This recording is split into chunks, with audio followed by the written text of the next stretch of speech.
မင်္ဂလာပါရှင်ဒါကတော့မြင်းခါရွဲတုပ်ဖြစ်ပါတယ်ရှင်ကျွန်မတုပ်တဲ့နီးကိုလည်းတခါတည်းကြည့်လိုက်ရအောင်ရှင်အရင်ဦးဆုံးမြင်းခွာကိုတိတိလေးတွေလှီးလိုက်ပါမယ်ရှင်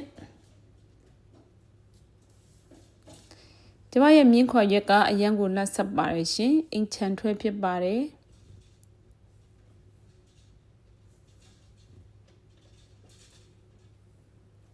မြစ်ခွာရက်ကဆေးဖက်ဝင်တာမို့စားဖို့အရန်တင့်တိုတဲ့အဆဆတ်ခုဖြစ်ပါတယ်ရှင်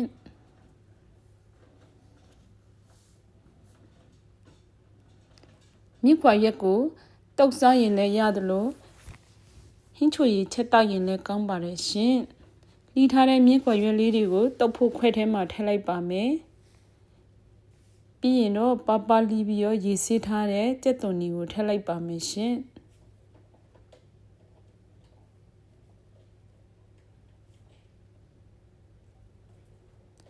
အသင့်ကြိုထားတဲ့ပိကတ်ဂျိုနဲ့ရိုးပြီးတုပ်ပါမယ်ရှင်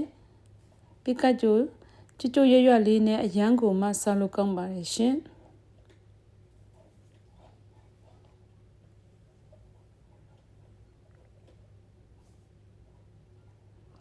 ဒီနေရာမှာပိကတ်ဂျိုမကြိုက်ဘူးဆိုရင်တော့ပေးနှစ်ပြန်ဂျိုလက်ဖက်တုပ်တဲ့နဲ့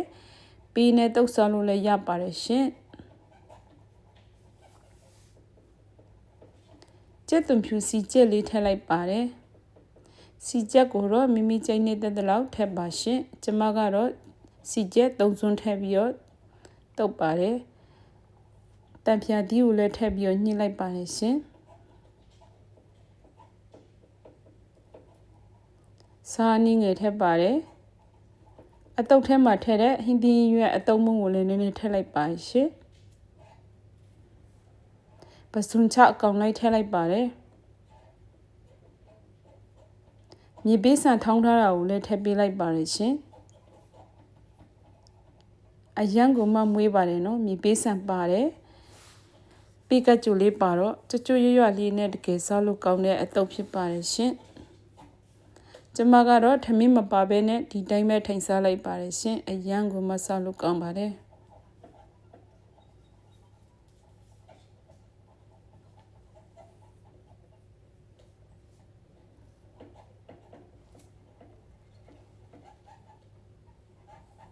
ကဲအတုပ်လေးကတော့ပြီးသွားပါပြီရှင်